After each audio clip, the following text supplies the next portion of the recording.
pertama itu observasi, kemudian setelah itu observasi pembelajaran, dan yang terakhir tes observasi. Jadi insya Allah kira-kira setelah kita sudah membuat RPP ya. Jadi bagaimana perasaan ibu ketika kita membuat RPP yang berdiferensiasi? Ya, perasaan saya ketika belajar untuk membuat RPP yang berdiferensiasi itu sangat banyak ilmu yang saya dapatkan, sebab karena pembelajarannya itu menggunakan strategi yang pembelajaran berdiferensiasi. Jadi kita bisa tahu saat membuat RPP itu kita lebih berorientasi pada kebutuhan dari peserta didiknya. Jadi lebih memudahkan kita dalam proses pembelajaran kita. Luar biasa sekali ya.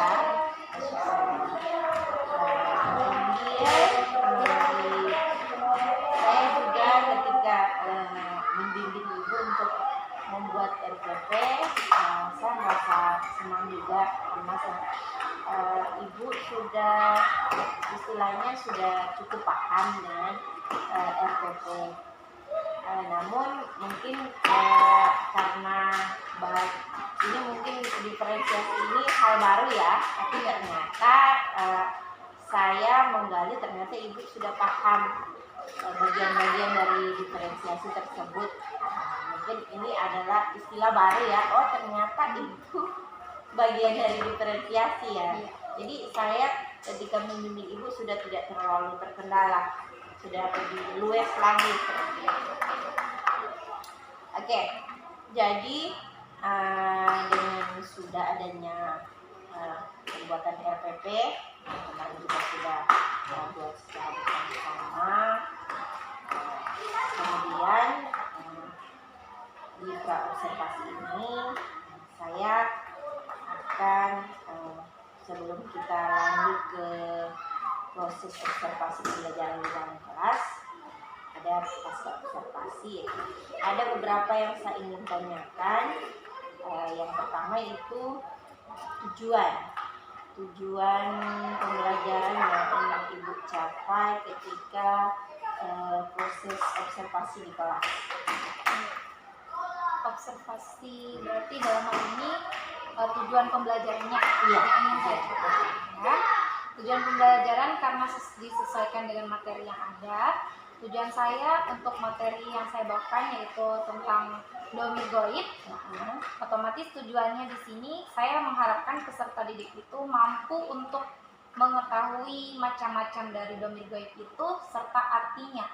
Itu yang pertama. Dan yang kedua, saya berharap peserta didik itu mampu untuk mengklasifikasikan atau mengelompokkan domir-domir itu yang disertai dengan contoh-contoh relevan. Iya. Berarti ada dua ya tujuan yang dicapai. Oke. Jadi berangkat dari tujuan, kira-kira menurut ibu apa yang ingin ibu kembangkan untuk peserta didik nanti apa?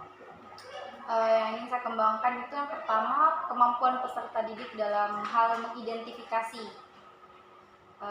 kasus begitu ya, problem solvingnya, mengidentifikasi itu domir goib yang seperti apa, bagaimana macam-macamnya, kemampuan mereka dalam mengelola pengetahuan, yaitu yang pertama. Yang kedua, saya mengharapkan peserta didik itu dapat memberikan contoh, mampu mengembangkan diri untuk berani memberikan contoh, mengelompokkan isim-isim yang sesuai domir itu.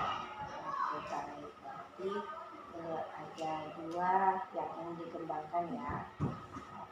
Oke, semoga bisa tercapai ya. Dari tujuan kemudian berangkat ke yang ingin dikembangkan kan ya. Oke, semoga bisa tercapai ya. Dari tujuan kemudian berangkat ke yang ingin dikembangkan. Tentunya dalam pengembangan ini ada strategi yang akan ibu pakai. Kira-kira ibu akan memakai strategi apa? Strategi yang saya sudah siapkan, karena ini relevan dengan RPP yang saya buat, otomatis saya menggunakan strategi pembelajaran berdiferensiasi, yaitu dalamnya ada konten, proses, dan produk itu sendiri. Konten ya seperti mungkin nanti akan ada wacana yang saya bagikan, teks bacaan, kemudian ada proses di mana mereka bisa saling bertanya jawab, interaksi, atau memberikan mereka tugas secara individu. Kemudian produknya hasil dari proses tadi, jawaban-jawaban mereka yang akan diolah supaya mereka lebih paham lagi. Oke, baik. Terima kasih Ibu. Ya, luar biasa sekali ya, dari tujuan, kemudian berangkat ke area pengembangan, dan juga untuk mencapai tujuan tersebut Ibu memakai strategi yaitu berdiferensiasi yang di dalamnya ada konten, proses, dan juga produk. Oke, luar biasa sekali. Jadi semoga dengan tujuan ini dan juga strategi yang digunakan, semoga nanti pada saat proses observasi bisa tercapai semuanya, bisa dapat dilakukan atau dilaksanakan sesuai dengan apa yang sudah Ibu rencanakan. Oke, terima kasih ya Bu. Kira-kira sebelumnya saya mau tanya, kira-kira kapan mau action ini bisa? Mau observasi, kira-kira kapan? Iya, tanggal 6 boleh? Maret, ya, insya Allah. Tanggal 6 Maret, oh iya boleh. Hari Senin, insya Allah. Hari Senin ya? Oke. Silakan dipersiapkan ya Bu. Iya. Ya, sampai ketemu lagi ya. Ya, assalamualaikum. Waalaikumsalam warahmatullahi wabarakatuh.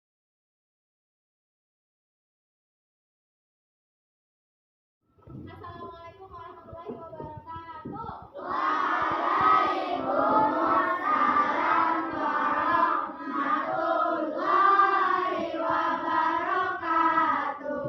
Kaifa haluk?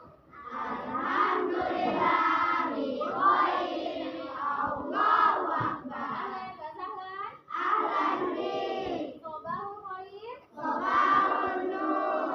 Baik, apa kabarnya anak soleh hari ini?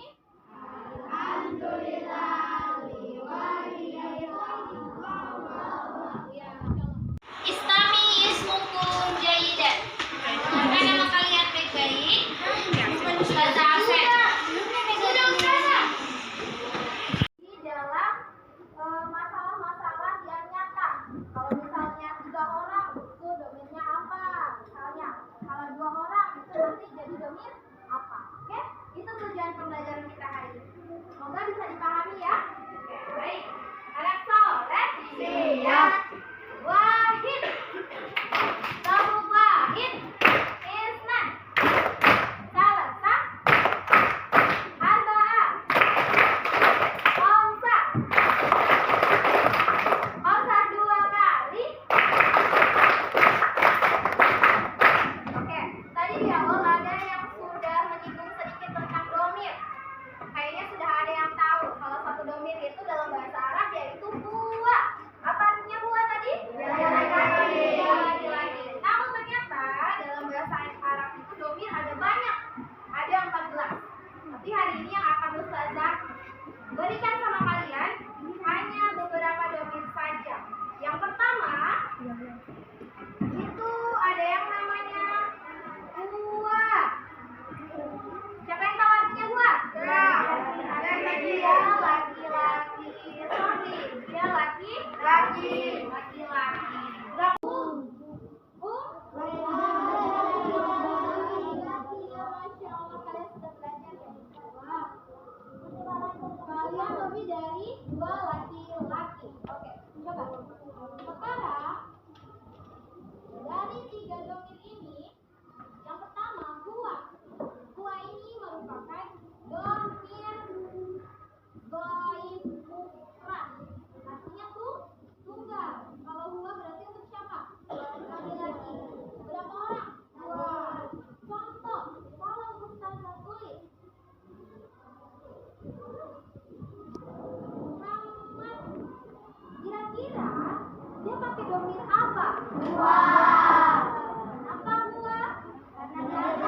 Oh, ayo.